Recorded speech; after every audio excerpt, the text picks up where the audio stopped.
Darkcast Network. Out of the shadows comes the best of indie podcasts. Welcome to the J Squared Horror Podcast, where two lifelong horror fans talk all things horror. Pour yourself your favorite drink and hang out. Here are your hosts, Josh and Jake.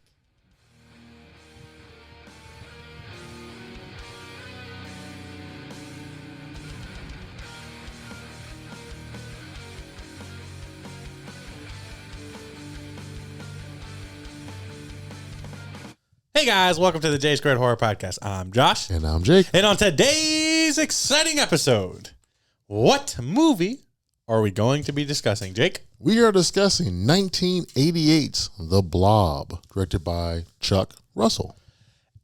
Also, with the continuation of our month-long of horror author guests, who are we going to have on this exciting episode? We are having author Andrew Najberg. Yeah! We are continuing our month-long horror author month with Mr. Najberg, and he is a horror author. He wants to talk about The Blob from 1988. He does. We're super pumped on that. But before we get into that, what would we like to let anyone new to the J Squared Horror Podcast know? As always, like and subscribe on YouTube. We're on there. You also find us on Spotify. You can listen to us there. Also on Apple. You can listen to us there. Also Instagram. Can't listen there, but Instagram.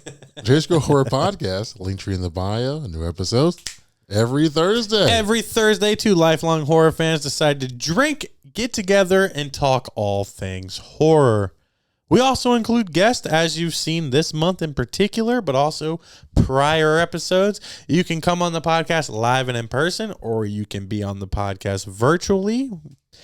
And if you go to www.jsquaredhorrorpodcast.com. You can request those episodes. Obviously, this month is already allotted for, but if you guys want to do an episode, whether it's on person, online, or you just want us to talk about one of your favorite horror films of all time, please go check out www.jsquaredhorrorpodcast.com.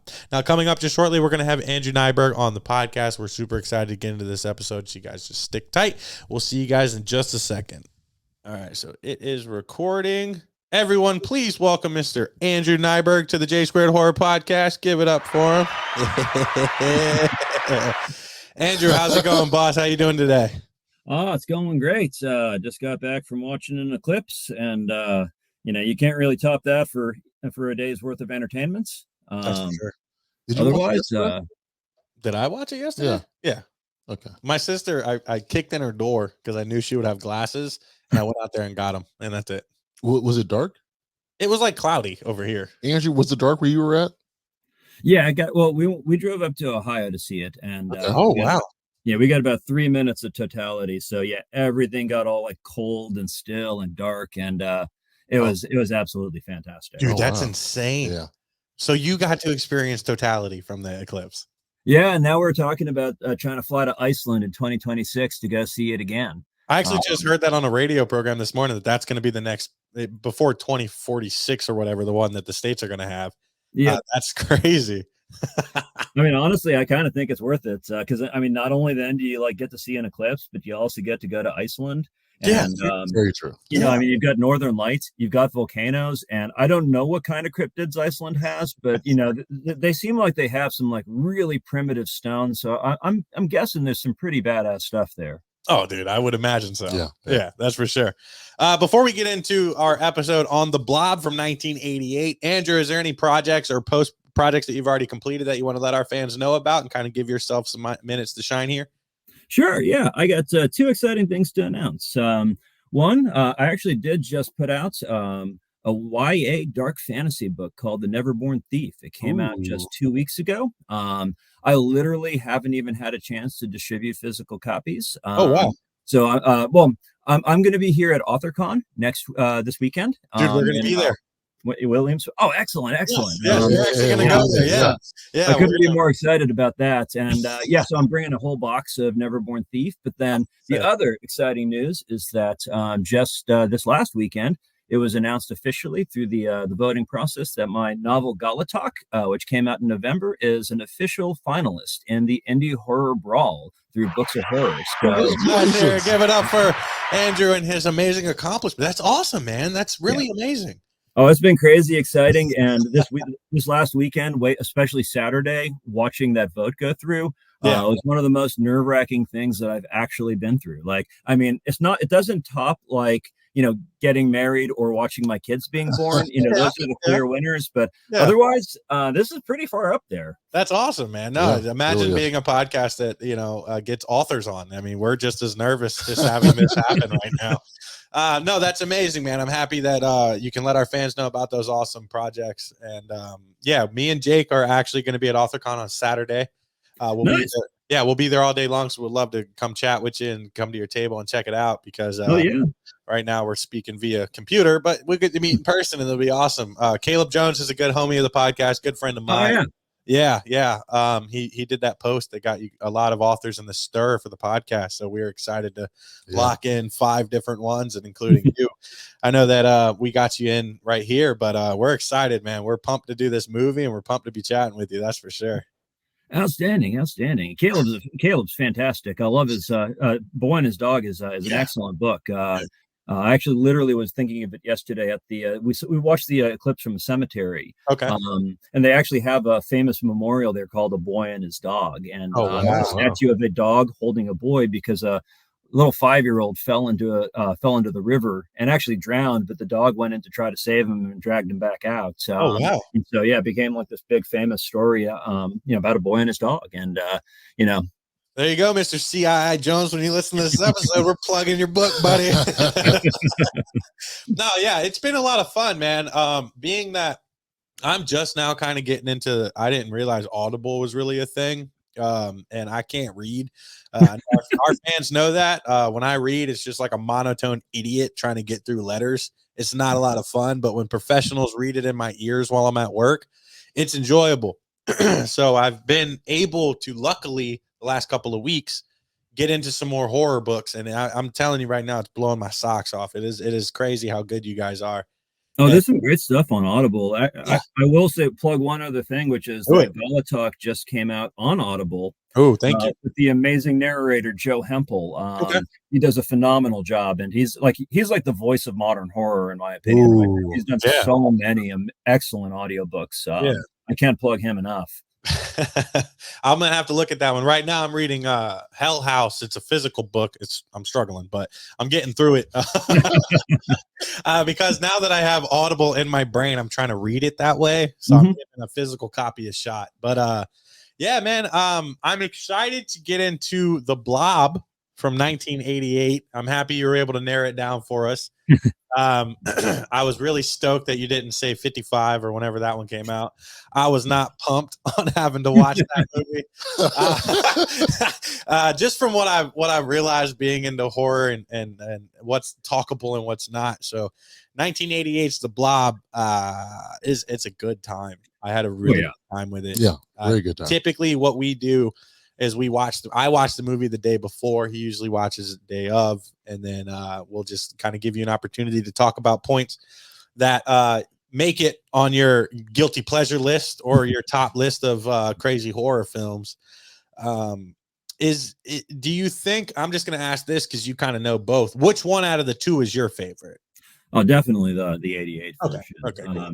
The 55 one is cool because of its place in horror history. It's one of those that, it's a weird film. I mean, if nothing else, you have, Steve McQueen, who's obviously in his late 30s playing a teenager. He literally just said that before we got into the studio. Nothing about the character is authentic in any way, and it's it sort of represents that really weird artificiality of like 50s horror and sci-fi. So it's fun, but it's also, there's no real suspense to it. The dialogue is objectively terrible. That's 90% of horror. That's fair. That's cool, man.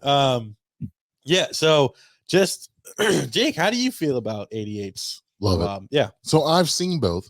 Yeah. As a kid, I saw 55. with my mom. Yeah. Yeah, it's okay. Watching this newer one, I guess more objectively now. Yeah. I still definitely enjoy it. Yeah, dude. I had never seen any of them. The Blob was something that never really intrigued me as a horror fan. Being that I'm now a content creator and having to push myself outside of my normal boundaries of horror, I just want to thank you, Andrew, for getting me to watch The Blob from 1988. I had an absolute blast watching this movie. We love our 80s slashers in particular here on the podcast, like a lot of horror fans do that are within our age groups. The 80s hold a very special place in our hearts.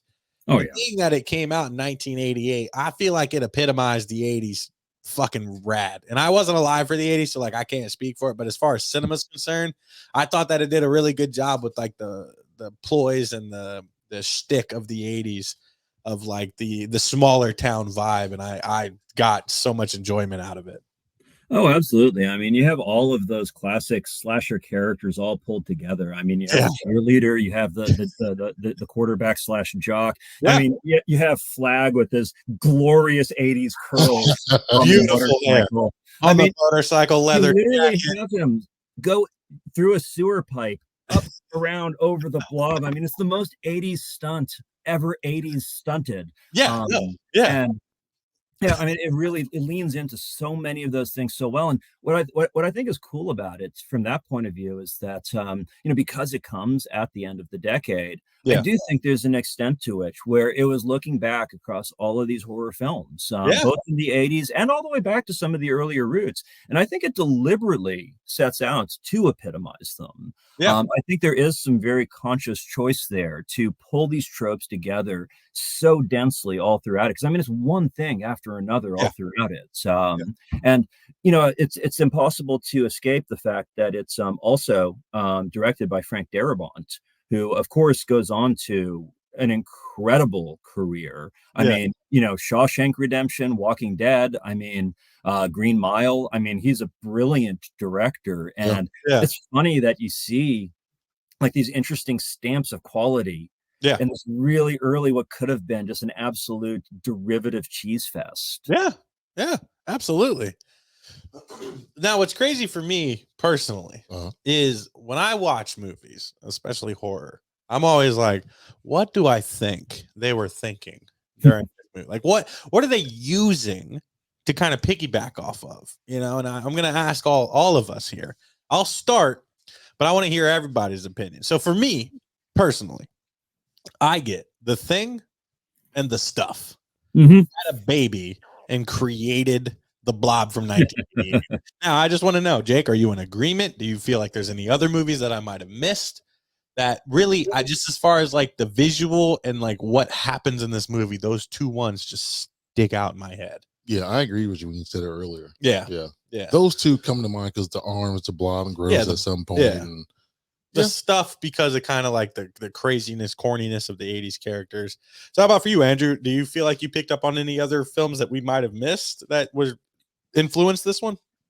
Well, I mean, really, actually, those The Thing is the one that really comes to mind the most for me. The body horror scenes, especially, and it's all the little moments, and it's the true horror moments of the movie, like when the Blob has fallen over the character and he's reaching out through it. I mean, it's just such a visceral image that works so well because of the practical effects. And then you also have the cheerleader who the dude is trying to sexually assault, who collapses in on herself and the Blob comes out of her. You have the bodies that are half melted in the streets, and it really emphasizes like the gooiness and the stringiness of their dissolved bodies. And that all to me is like straight out of The Thing. Straight up. And there's also that nice little general 80s cult feel as well that comes from the pastor character. You have that classic religious prognosticator who thinks that the end is near and is just calling out warning. It is. They definitely play into that a lot. And being that it's like, so I guess the reason for The Stuff for me is because I just have to say The Stuff because I love that movie so much. It is definitely a guilty pleasure of mine. But it's crazy though, because I think Jake might have a question about that said cheerleader character and what happened. Yeah, question for you. Yeah, So here we go. when she's, I guess, do you have an idea, I guess, how far, I guess, how do I phrase it? Let me think It's about your it. question, bud. I know. Hold on. Give me okay. The abilities that the blob has. Yes. 'Cause it seemed like it controlled her body for a moment in that scene. Did you get that same vibe too? It definitely makes you wonder that. And actually that's where I thought you were going to go with saying the stuff, because of course, the stuff also controls you from the inside. In fact, actually, every time I hear the word the stuff, I immediately hear the quote from late in the movie. Now, are you eating it or is it eating you? Yeah.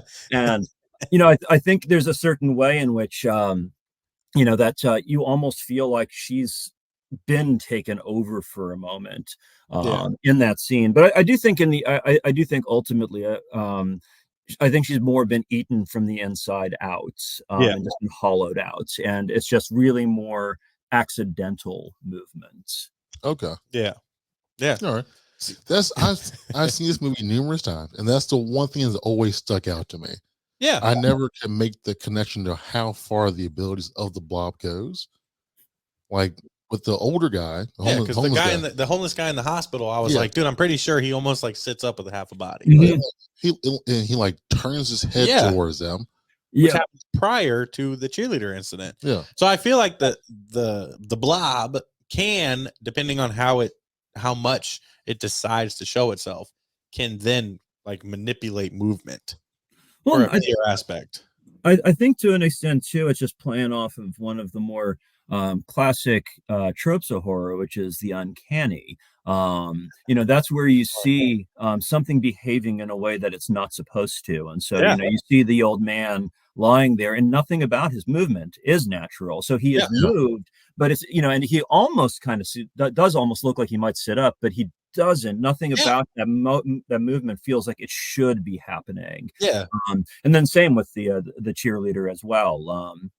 Her movements are unnatural, and that's part of what creates our sense of alarm, even though we know exactly what's going to happen in that scene to an extent. Absolutely. Yeah.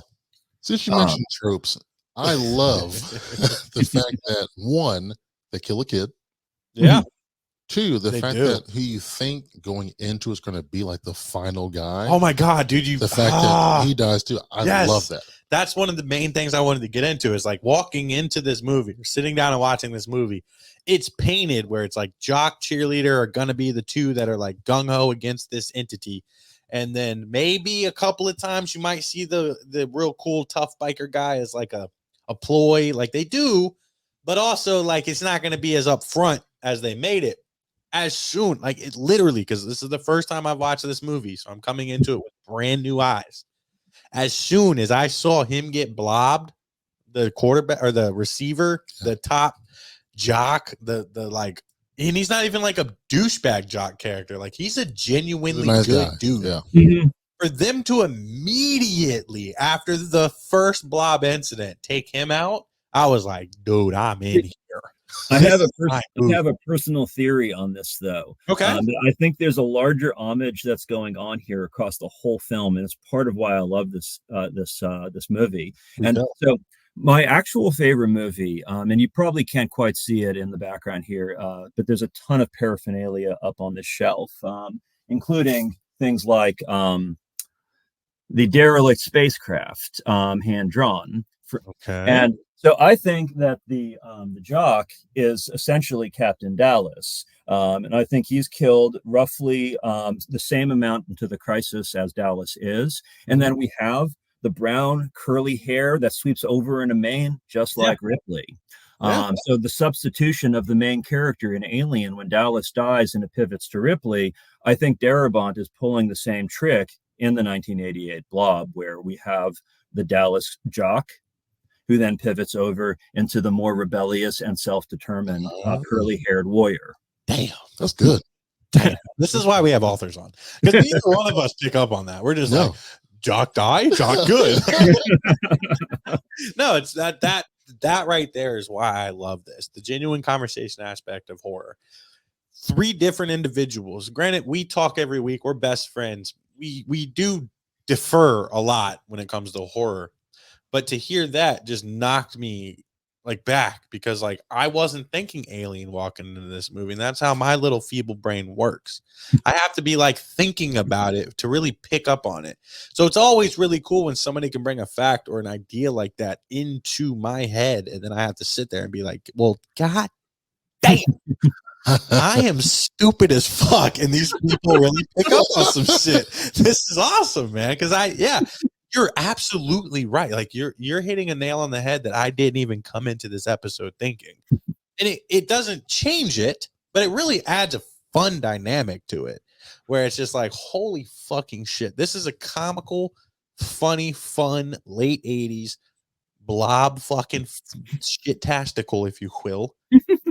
And yet you can then compare it to something as epic as the Alien and be that correct. Well, the funny thing is, the Blob 88 has had this really odd place because, in a way, it's kind of like the 55 one too, where it sort of it sets some definitions. And, one thing that is notable in the Blob 1988 is if you start looking at the actual script and what's going on, it's an incredibly well-constructed film. Yeah. A parallel I like to draw, I almost selected this as my guilty pleasure, actually, is the film Tremors.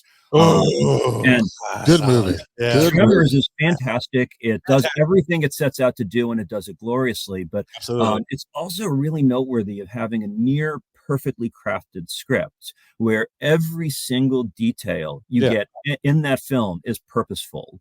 It all comes back into play later, or it directly contributes to a clear understanding of character cores. And like it's literally taught in screenwriting classes as a model script. Wow.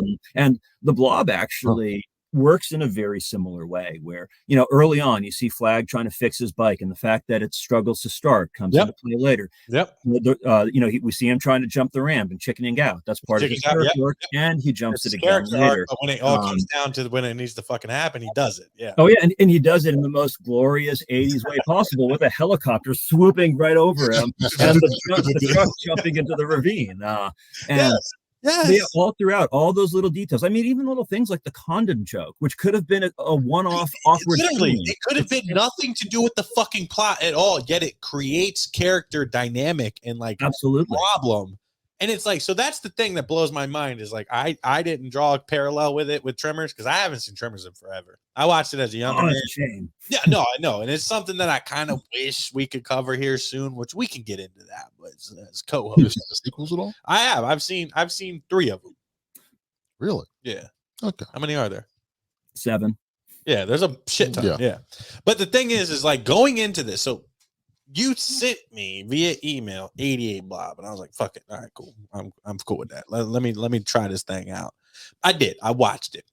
And my girlfriend went to sleep early last night, so I'm kind of bummed that I kind of only got to watch this myself, like for the first time, because I wasn't like tired or delirious.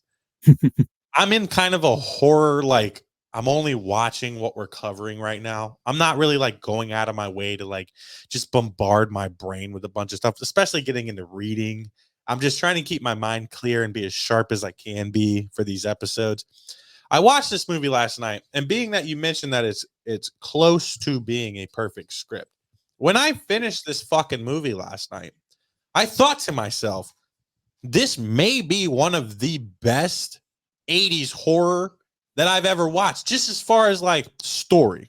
Mm-hmm. Like I said, it does a good job keeping you entertained. That's not the hard part. You can keep the masses entertained easily.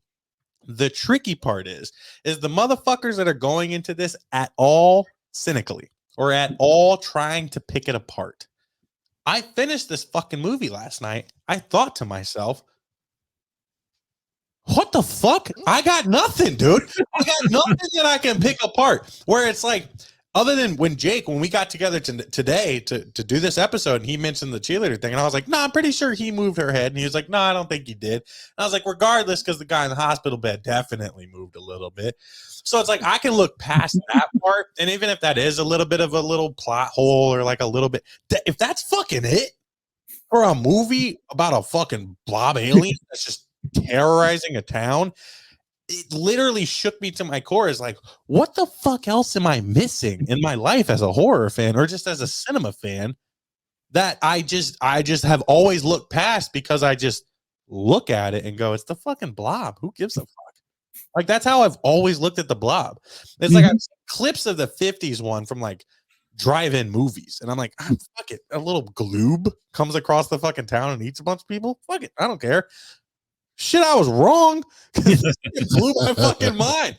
It literally, and I'm so happy you said that because I can at least get that off my chest finally, of how much this movie shook me to my core as far as a complete story. Horror is notorious for just bouncing around. And it's fine because people are fucking dying in brutal ways, which this movie does very well. Oh, yeah. Practically, however you want to look at it, this movie does it well. So the fact that it did all of that in my head, I walked out of this movie a lot better off than I walked into it. I will say that. That's a fact. Well, one of the things that I find the most impressive about it is if you watch like the 1955 Blob, I mean, the Blob itself as a special effect is just, I mean, it makes you sad as a creator. You know, I mean, the limitations were so utterly obvious where they just, I mean, they had a couple camera tricks to work with. And the way in which this movie uses a practical thing that moves in the ways that this one does, I mean, it's actually a really impressive feat to have given it the kind of tactile and realistic presence on the screen that it does. I mean, you know, I mean, think about how many movies we watch now where supposedly we've got like huge budgets and, you know, better tech and all that kind of stuff. And we've learned since then. But I mean, we have these utterly unconvincing creatures. They don't feel like they're on screen with the actors. You know, I mean, you just like they ooze green screen and not blob. But then, you know, we have this 1988 movie with obviously a limited budget that creates a compelling physical presence on stage. I mean, that's outstanding. It is outstanding. It's fucking insane. It is, because even you see the flaws here and there with it. But overall, it's not like glaring. I don't think really not. And like I said, I kind of went into this movie like, the fuck is this author thinking? Like, what think? Like, he clearly don't know. No, he fucking knows some shit that I didn't know. Well, my idea on it is, you know, this came out in 1988, and then, you know, not too far down, you know, Darabont goes on to make Shawshank Redemption. You know, he goes on to make The Mist and Green Mile, and you know, basically, you know, he built a really healthy relationship with Stephen King. So here's the fun part, of course, you know, there's all sorts of King references in The Blob. So just, you know, right down to the Man in Black, Randall Flagg. Being a character, you know, that's our hero in The Blob. So there's all these nods to various different Stephen King titles, and you know, I actually think that Darabont worked really hard to create an excellent script for an otherwise absurd horror title, because I think this was his pitch to Stephen King to show that he could do this kind of horror work. I could be wrong on that. You know, I've not talked to the fella, but you know, given his what happens in his career just after this, you know, it's hard not to imagine that King didn't somehow notice and think, man, this Blob movie shows that this guy knows horror. This guy knows what the fuck he's doing. It's insane. So I have a question, Andrew. Do you have a favorite kill from this movie? Here we go. Oh, that's a good one. So, actually, no, I definitely do. So when Colonel Meadows falls into the manhole and he grabs hold with his arms, the blob comes up into his helmet. That was just a spectacular special effect. I also do love the general too, in that same sequence when the ground explodes and the blob tentacle comes up and he pulls the grenades and the arm just flops on down him. You see the tiny little flashes inside of the blob as the grenades blow up. And it's the details of those sequences too, though. You're absolutely see, even our camera agreed. We got a little likes up bubble. They didn't even, you know, they could have totally gotten away with not having the grenade flashes. You know, nobody would have, you know, a lazy filmmaker, nobody would have thought of it, but all those tiny little details. When she grabs the RPG off of the dead soldier and she pulls him away and his body's melted to the pavement. I mean, all those elements of grotesquerie and I mean, it's exactly what makes it such an immersive experience for what should have been an awful film. Yes. True. I think of back to the movie theater scene. Yeah. When she sees the girl laying there and she happens to just push her over. Yeah. Like melting into the floor. But she's still alive. Yes. Yeah. Which is exactly. great. It's so good. It's Oh no, I mean really that's the heart of horror though. And like ultimately what makes it so good is that the writer and writing and directing both pay attention to the little details that are the things that are going to stick with us afterwards. Yes. So it's like, when in the theater scene, in the projection room, when the second guy comes in to investigate why the film is messed up and the yo-yo falls from the ceiling. Yes, exactly. Yes. Like a lot of horror films only have like 3 or 4 of those iconic images, the things that you could tell the writer and director knew that's what they're going to walk away from here with. And a lot of them are content with a small handful of those moments, but the Blob really wasn't. It's just everything is every fucking thing that happens in this movie ties back to another fucking movie. It's insane. Yeah, I mean, like you have the raising of the satellite, which is actually like the most compelling explanation I think they possibly could have given the Blob. I mean, otherwise it's a movie. You don't really fucking need it, but they did it. Yeah, exactly. Otherwise, it's just like a wobbling MacGuffin. But they actually gave it, a plausible enough explanation that you don't even challenge it by the end of the movie. Which is always such a problem with me with like a lot of zombie films, and we've talked about it on other episodes where it's like, in our opinion, Night of the Living Dead Part 2 is the one we covered. I think it was. Yeah. Where it like actually goes into like what created the apocalypse that was, and even though it's quick, at least we get it. As much as some people need it and some people don't, it's always nice when you don't have to focus 30 fucking minutes of the movie and explaining some fucking just bonkers ass backstory of how this all created. Like for me, World War Z is boring as fuck because they spend so much time on some other shit that doesn't need to be talked about. But when you're able to just flash it into a fucking 5-minute scene, if that, and just give especially the super cynical looking fans something to be like, all right, god damn it, they got me. Well, I guess to me it wasn't necessary. It's not necessary. But I liked it in the fact that later on when Flag has his gun, he's talking to the sheriff or deputy or whatever. Yeah. The fact that he can use that as a thing to trust him and the town we're in. Exactly. I enjoyed that. Well, but see, that's why it is necessary, that it's fundamental to his character gaining acceptance within the community at the end of the film. So it's not necessarily for the plot, but for the character arcs, it is. And that's something that that this movie also does really well, is every character has a clearly defined arc.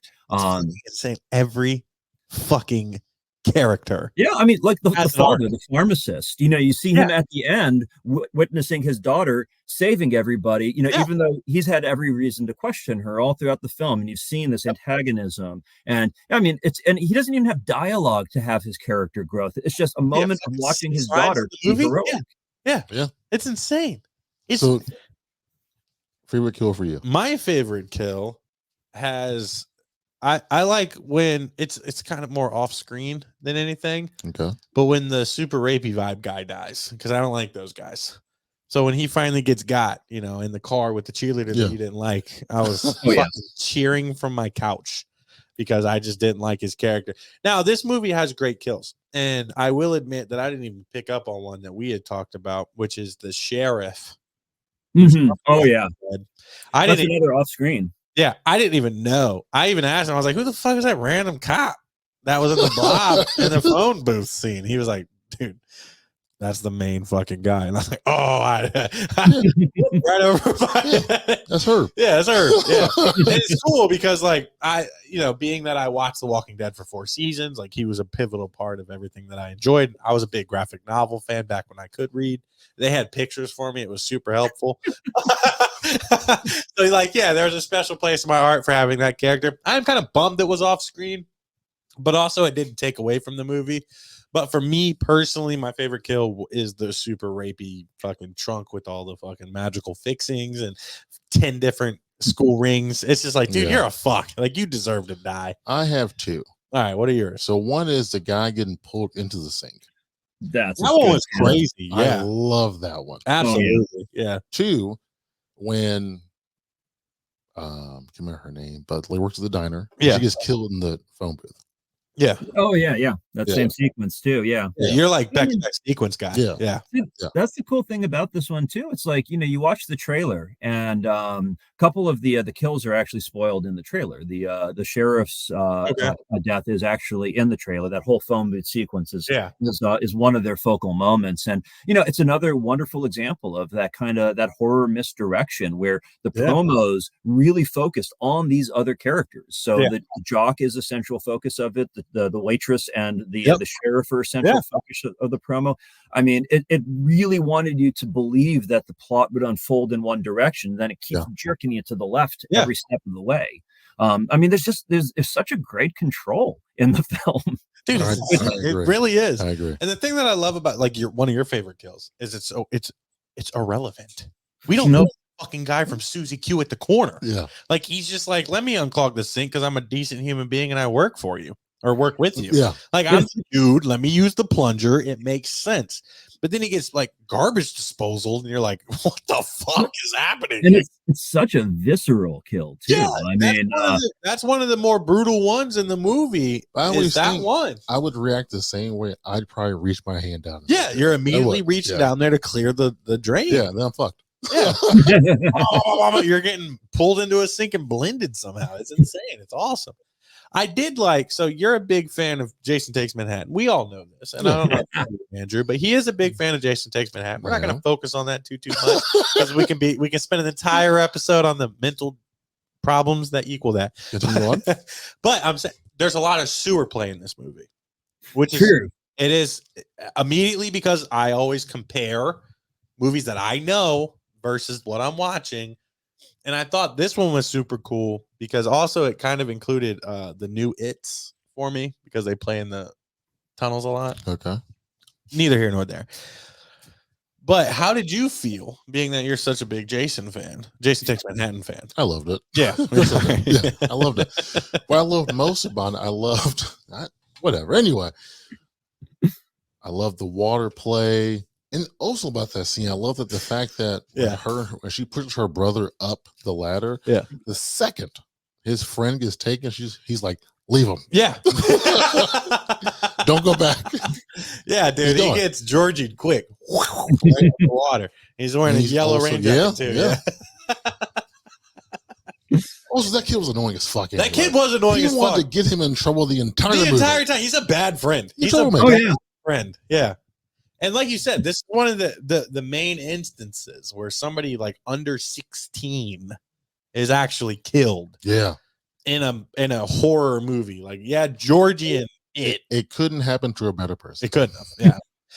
Yeah. You're like, all right. Like, you're not that taken out of it because the kid kind of sucks. It didn't give you like shock value to the extent that you care about the character. You're like, that's kid dead.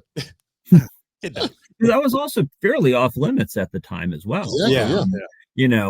That's definitely it's definitely a movie that earns its R rating through things like that.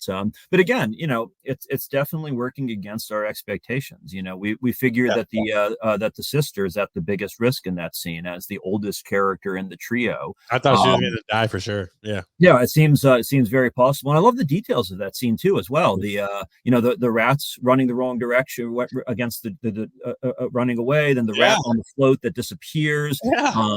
You have the blob tentacles getting caught up in her hair. I mean, again, burning her and shit. Yeah, dude. Every sequence. Yeah, every sequence. There's a detail that you can notice every step of the way. I will say, if you're a huge Friday the 13th Part 8 fan, my favorite character in it is Jules the boxer, and he has just such a glorious death. And I don't know if you read any poetry, but there's a poet named Christian Collier who wrote a poem in his collection, The Gleaming of the Blade, that is about that character's death. And it's absolutely glorious. It's a fantastic poem. I'm going to email you after this episode to get that in writing for him. Absolutely. Totally check it out. He's the biggest Jason Takes Manhattan fan I've ever met, for sure. He's a big Friday the 13th fan to begin with. Like, I'm cool with that. Like, that's what it is. But his favorite of the franchise is that one, and a lot of people give him shit for it, but I always like sliding it in when I can. It's something different. It is something different. I understand that. I'll admit, number 4 is my favorite of the franchise. I do think that one's excellent. It has, a young Corey Feldman before he got really horrifying in music. But no, really, actually, 8 is probably, aside from number 4, the one I have rewatched the most. Holy shit! Yeah. Holy shit! Somebody fucking gets. What a drastic difference between last week and this week, where we just shit on you last week, and he's like, you know what? I gotta get it. No, that's awesome. One of the things that I did want to mention is, so me and Jake did a Finals Girl episode. This is probably a year and a half ago now. At least, yeah. It had to have been a long time ago. Granted, I just told you, everyone here on the podcast, including you, Mr. Andrew, this is the first time I've watched this movie. But holy fucking shit, do we get probably one of the best, and definitely the top 5, in my opinion, Final Girls of all time. Top 5? Top 5 for fucking sure. What she has to mentally endure and then get throughout the movie, and also the actions she takes to get to the finale. She's the reason everything is okay. Mm-hmm. Her and her alone. It's one of the biggest instances, in my opinion, where the Final Girl makes the biggest difference on a town versus a monstrosity ever as a final fucking girl. That's very high praise for her. Dude, I'm coming fresh off the fucking movie. And I was like, this is top 5 Final Girl, if not top fucking, I can't even say because I'd have to really think about it. But the fact that she is the sole reason that many fucking people survive, not just herself. That's the thing about Final Girls. A lot of times, everybody else around them dies, and they finally fucking skedaddle on out of there. So you feel the amount of people they survive, they help live? I didn't even realize that it was a playing factor, but it now is. Well, I mean, for me, it's really a question of the Final Girl's agency throughout, especially the second half of the film. Yeah. Are her decisions consequential? Is she simply reacting to things that are happening, or is she making decisions for other people as well? Yes. And that is very clearly what happens. Yeah. I mean, she's the one guiding the children through the sewer. She's the one whose passionate speech causes Flag to return later in the film, which is what the other half of what saves the town. She also does take concrete action by climbing on. She discovers the fire extinguisher, actually. Yep. Then she climbs on top of the truck with a machine gun and a bomb, opens fire on the gargantuan monstrosity at its most lethal. Mono. Part of this. Big balls versus little balls. Let's have this out. Well, yeah, she just took the tools of things she learned along the way. But that's what I'm saying. A lot of times the Final Girls just merely survive. Mm-hmm. She's not the one who ran away the best. And what the thing that I'm going to mention is, just real quickly, is your favorite Final Girl is Jenny, right? Yeah, Jenny from part 2. Friday 13th, yeah. Because she realized what the fuck Jason Voorhees' weakness was. She used the tools and then defeated him. She used the tools she already had. Exactly, that's what I'm saying. She uses the tools to not only save herself, but an entire fucking town of people. That should give you way more status on the Final Girl list. She picked up on the fire extinguisher thing. She said, "Oh yeah, he's the cold," because when her and Flag were in the freezer, yeah, that's not something she discovered. She was there when it happened. It's still discovery to pick up on that in a traumatic experience. Nah. Oh, come on. Andrew, help me out here, man. I know you're agreeing with me a little bit. I mean, like, I actually really think she's an absolutely fantastic Final Girl. I don't know that I'd call her my favorite, because actually, for me, without question, Ripley is the ultimate. Okay. I'll give you that. Yeah. Based off of everything we've learned today, yes. Yeah. But at the same time, I mean, really, all throughout the film, again, her actions are the most consequential. And one thing that's interesting is that she consistently makes the right choice throughout as well. So she's not suffering for her own mistakes throughout. She is not simply running away and just running better than the others. Yeah. She's constantly actually fighting. She's definitely sort of the embodiment of that 80s warrior hero character. Yes, I agree. I fundamentally, of course, you agree. It's your fucking point. Yeah, it's my point to an extent. Like, yeah, but the thing is, I said it, and you agreed. I agree with that. Yeah, but that means we didn't talk before this. He's bringing up his own facts and opinions, and I'm bringing up mine, and it's just making your argument hella weak. It's not an argument. I don't think he's top 5. That's what I'm saying. She's not top 5. I don't think so. Andrew, fuck out of here. Top 5, yes or no? I'm gonna for the moment go with maybe. I'll take it. It's a win for both of us. I think for me, actually, it's going to be, what day of the week is it, and what movies am I thinking about? But yeah, I mean, she's really an excellent character to me, and ultimately, that's what matters. It's what brings me back to the film. There's dozens of movies that I consistently rewatch.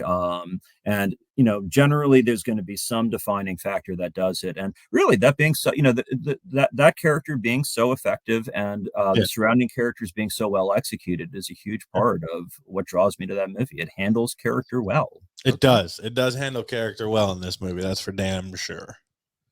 So unrelated question. Okay, let's have it. So, Alien or Aliens? Which one do you prefer?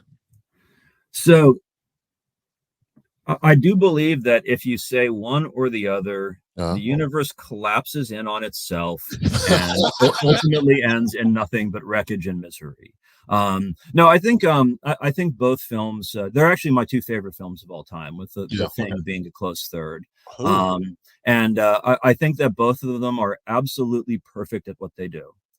They both set out to embrace or lean into a particular aspect of their subgenre. So, Alien is the perfect space cosmic horror film, and then Aliens is the perfect sci-fi action horror film. Each one, every single step of the way, the level of intentionality is pretty stunning. Just the sheer atmosphere of Alien is just brilliant. And then the level of detail with which Cameron engages us with his entourage cast is incredible. I mean, every character in that film stands out and has a personality. Even the minor characters you can recognize immediately. And I mean, literally, sometimes they have cult followings. There used to be a website dedicated to Private Wierzbowski, who literally is not directly depicted saying more than a single line. Both of them are just absolute master classes in what they're doing. And so, I've literally watched both 300-400 times each.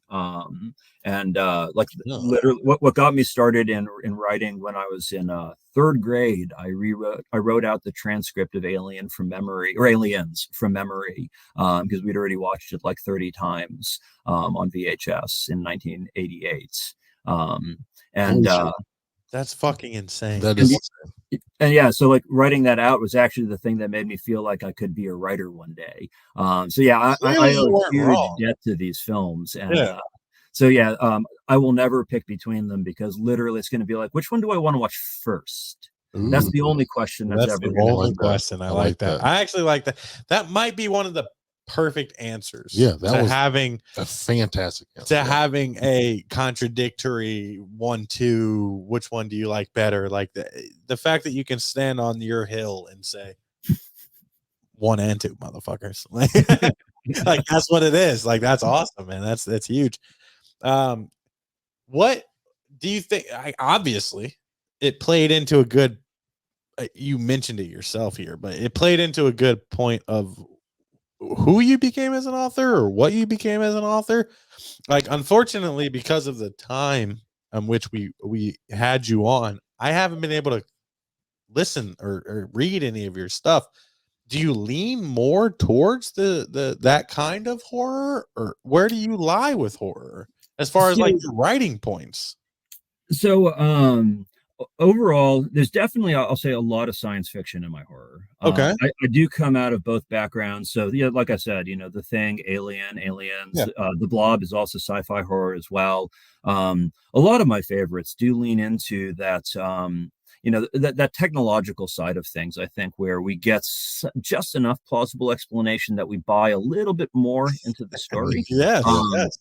but no, so my first novel, The Mobius Store, came out in April last year. Okay. And that's actually kind of classic small town New England horror with a sort of a multi-dimensional science fiction band. Okay. And it was drawn a lot from Stephen King. In fact, actually, I've been told the cover reminds folk of the drawing of The Three. Okay. Yeah. But this is generally called cosmic horror. It's about, Cosmic horror, it okay. borrows from The Thing. It has a lot of body horror mutations and that kind of stuff. And then Ooh. Galatok, the indie horror brawl book, Yeah. is it's more post-apocalyptic, Okay. and it really leans though into building an absolutely menacing atmosphere. One of my favorite blurbs I got was from an author named Alex Reed, who wrote a really great little novel called One Must Go. But he said that everything on the island feels like it's going to kill you. And that's actually on some of my advertisements as a quote now, because I was like, that is exactly what I want people to think about this one. And it's like better on than somebody random picking up on exactly what you're putting down. Like what's better than that? Exactly. And it's just like in in the movie Alien, where all throughout that ship, I mean, even though, well, actually, really seeing it for the first time, you don't even know what to expect from the creature. You see the crab, or you see the egg, you see the crab, you see the little chest burster, and then you see, of course, the big chap. So the creature is very different each step of the way. And then, with the brilliant artwork of Geiger, I mean, nothing looks as alien as that alien. But then all throughout the movie, though, as the characters are moving through these darkened corridors, everything around them becomes a sense of menace. The rocking chains, dripping water, the cabinets that they're trying to open up, looking for this thing, the dark corners. I mean, there's all the blind ladders that are everywhere. I mean, everything is a point of vulnerability, and that's something I really, really wanted to bring into this island horror novel. Okay. And so, I mean, really, Alien and The Thing are probably the single most influential pieces of any kind on my work. Nice. And then there's definitely some thumbprint from Stephen King, because I grew up reading Stephen King. I grew up in a small town in New Hampshire. So I mean, between the two, I mean, at that point I was already born to write horror, because you can't live in a small New England town and just not have horror novels in you. But no, and there's other more contemporary books that I draw from, and films like Annihilation was a big influence as well on a cool film. That's a rad film.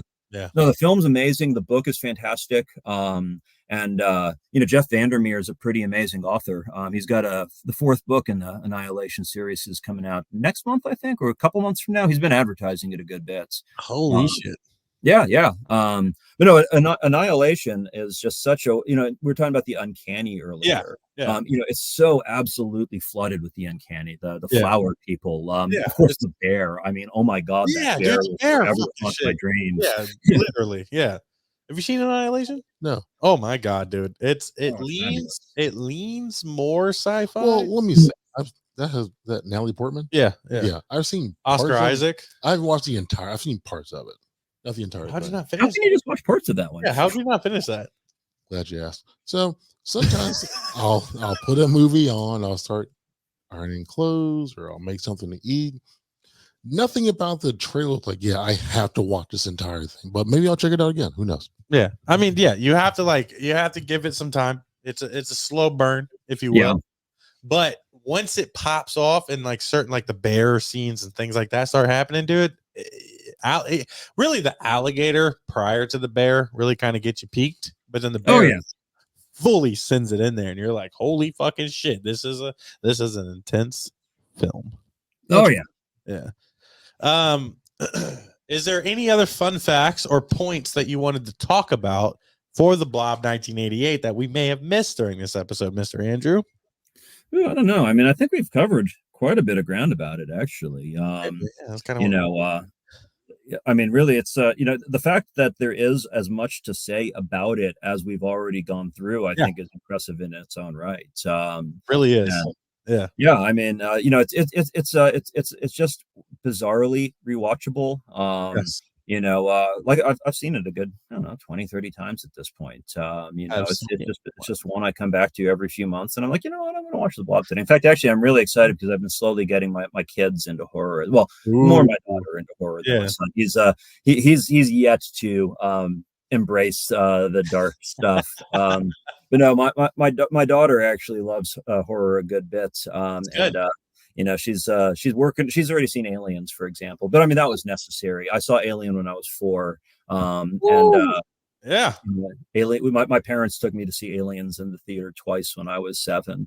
It just gives you a little bit of a sense of my family background. And I very much what we used to put on Alien versus Predator for my daughter when she was like 4, and she really loved it. That's awesome. Yeah. And but I mean, that's like a comic book come to life. So that kind of makes sense. Yeah. But no, I mean, yeah, it's just a really well constructed film, and it doesn't have any right to be. And I think that's part of why it seems kind of special to me, though. It's one of that line of films that by all means, you look at it, if you look at a description on paper, it sounds dumb as hell. You look at the movie it came from. I mean, who on earth would think that would turn into something good? But I mean, you can also say the same thing about, the 1950s, The Thing. You can say the same thing about the 1950s Fly. And I mean, both. We love the remakes. Yeah. I mean, people shit on remakes a lot, but sometimes they are actually done right. It's just a question of whether or not the source material needed a rewrite. I think that is the biggest fucking point to take away from it, honestly. Absolutely. And this is one where, in the hands of a skilled craftsperson. Yep. I think it comes back to something larger about horror. I did a talk at the University of Alabama a few months ago, and they were a fabulous group, and they were. I was so glad they had me out. And at the end of my reading, which was part of it, the first question the head of their English department asked me was, "Why horror?" Yeah, and I was like, well. You watch, and I didn't talk about The Blob in this case, but it's a perfect example. You can take something like the premise of The Blob, and you can still treat it with every bit of quality and care that any other kind of writing is going to explore. And then at the core, any good piece of literature, piece of film, ultimately examines its characters, it shows characters growing. And I mean, that's exactly what this movie is doing. It's doing all the right things. It's just doing it within the constraints of a premise that would be easily laughable. Yeah. But it handles it in a way where it's just not, where it just works. By the end, you're excited. It's been a blast to watch it. And I mean, that's like half of why horror exists right there. Yeah. That's funny because we get that question a good amount. Why in the fuck would you want to do a horror podcast? Being that we're not this, what did the director do originally? What was the creation? But we're legitimately two guys that like to talk about horror, and it's something that we've kind of just stuck to. And episodes like this and episodes with guests kind of prove our theories on what we honestly feel is why we do this at our core. It's not so people can hear us fucking talk every week. That's not what this podcast is about. No one cares. Nobody gives a shit. To be completely honest with you, our solo episodes are decent. They've kept us in there, but we've seen a steady uptick on when we give people an opportunity to have their moments in horror to talk about it. Now, if you were to ask me, 10 years from now, who fucking knows? But horror is such a niche thing that even when we have an episode about the Oscars and how we feel about that and just how it's really overlooked, and being that we had John Cohn on last time and he does horror board games, and it's like, what the fuck? Like, this is insane what is possible in horror. I will stand on top of hills. This guy will stand on top of hills. Obviously, being a horror enjoyer and a horror author creator, you probably will too. There are things that horror does because it's horror, people will never get to appreciate. And it really kind of breaks my heart because, like, The Blob isn't this grotesque gore fest. It is properly done in an Mhm. alien style movie. It's not like the Terrifier. It's not like Hellraiser. It's not like some of these crazily obscure, your kids can't watch it. It's just going to fuck you up to your head until you can't sleep for 10 years. There are certain aspects of horror that I feel like the general populace are missing out on because it's a legit societal Oh, yeah. compromise. You know, it's crazy. Well, I mean, at its core, horror looks at the dark parts of humanity, Yes, and they are absolutely. very real parts. I mean, Yes. it looks at people's greed, it looks at their anger, it looks Yep. at their fear. Sometimes it can do it through the lens of a hero, where you have characters who are enraged. We get the revenge horror. Yeah. We have characters who are terrified to their core. But I mean, all of these emotions are things that we are fully capable of feeling in real life. I mean, Absolutely. when my son was born, he actually was born with a lot with jaundice, and he had to be in what's Okay. called like a billy blanket under this like UV light, and it made it so that we couldn't really hold him for the first 3 days. Oh, And wow. at one point, he actually started choking on his milk, and I mean, the kind of horror you feel at seeing something like that. I mean, it's very real. It's so Yeah. visceral, and we are all guaranteed to experience this kind of thing. There's a poet named James Wright who has a poem named Northern Pike, and it starts, "All right, try this then. Everyone you know and everyone you care about will die in a loneliness you can't imagine and the pain you will never know." And it's the absolute truth. We That's cannot share death. legitimately Yeah. the truth. That is.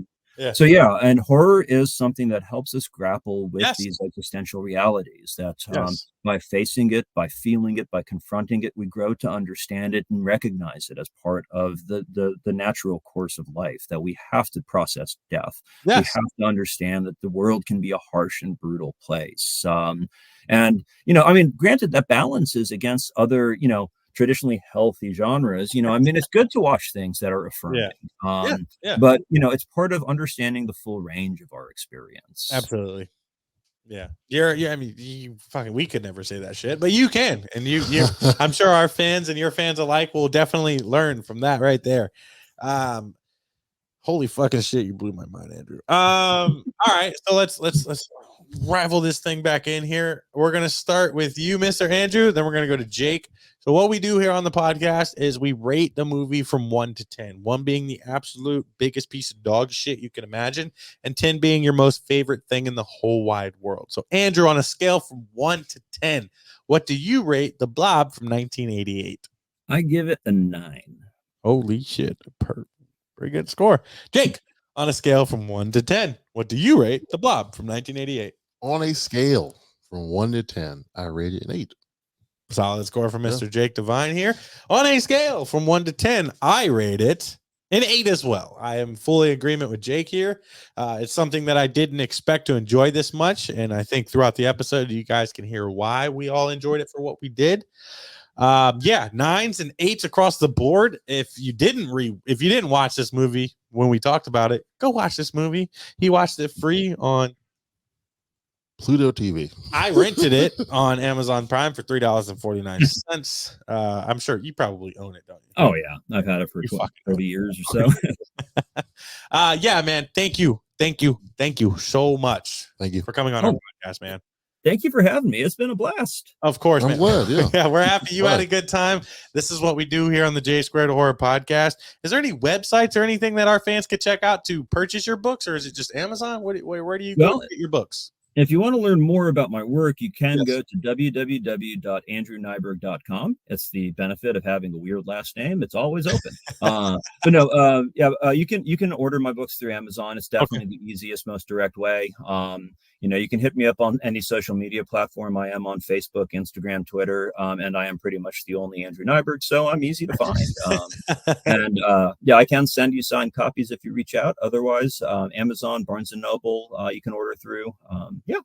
Hey, fans, go support Mr. Andrew Najberg. Check him He has out. been an amazing guest on the J Squared Horror Podcast. I'm sure his books are amazing. I'm going to get one on Audible here soon once I finish my Hell House book and check you out. Dude, seriously, the sincerest thank yous from us here at the J Squared Horror Podcast. Thank you so much for coming on our author month. You're the second guest we had on, and you knocked it out of the fucking park. Thank you so much, man, for including this movie into our lives and for being an amazing guest. and for hanging tough with two guys that like to drink and talk all things horror, man. We appreciate you so much. Oh, thank you. All right, everybody give it up for Mr. Andrew Najberg. And everybody have a great week. Thank you guys so much for coming on the podcast and listening to us. Thank you. All right, guys, let's give a big round of applause for Mr. Andrew Najberg for coming on the J Squared Horror Podcast. Thank you, Andrew, for being a part of the J Squared Horror Podcast. We had an absolute blast. We did. Talking with you about the Blob 1988 and all the things that you're doing, all the comparisons you made with other horror films. This was a hoot of an episode. I had an absolute blast. I did too. It was so much fun. Andrew, thank you so much for coming on the podcast. Like we mentioned earlier, if you guys want to be a part of the podcast, whether it's live and in person, whether it's via StreamYard, or whether it's you just requesting an episode idea, please don't forget to go to www.jsquaredhorrorpodcast.com. You can be a part of the podcast however you choose to be. I'd also like to give a humongous shout out to all of our main supporters. Jeff Balance, who does our design work. Anything you see here on YouTube that we're wearing, any of our icons on any of our social media is done by Mr. Jeff Balance himself. Our intro and our outro music are done by Mr. Lucky Riggs himself. Thank you, Lucky, for doing amazing music for us. Thank you. We hit you with some crazy ideas. You knocked them out of the park. We love it. A humongous shout out to Mr. Jake Devine, everybody. Thank you. Yes, he is the world's greatest host a guy could ask for. We are best friends now through this podcast, with this podcast, and I think continuing our lives, we'll be friends forever. I would agree. I appreciate you so much. Thank you to all the authors that have reached out in the last month. We're excited to have you guys all on. We'll let you know who's next week when you guys tune in to the J Squared Horror Podcast. Is there anything you want to mention before we sign off here this week, bud? No. Well, guys, this is the J Squared Horror Podcast. My name's Josh. And I'm Jake. You guys have a great week. And remember, it's hip to be squared.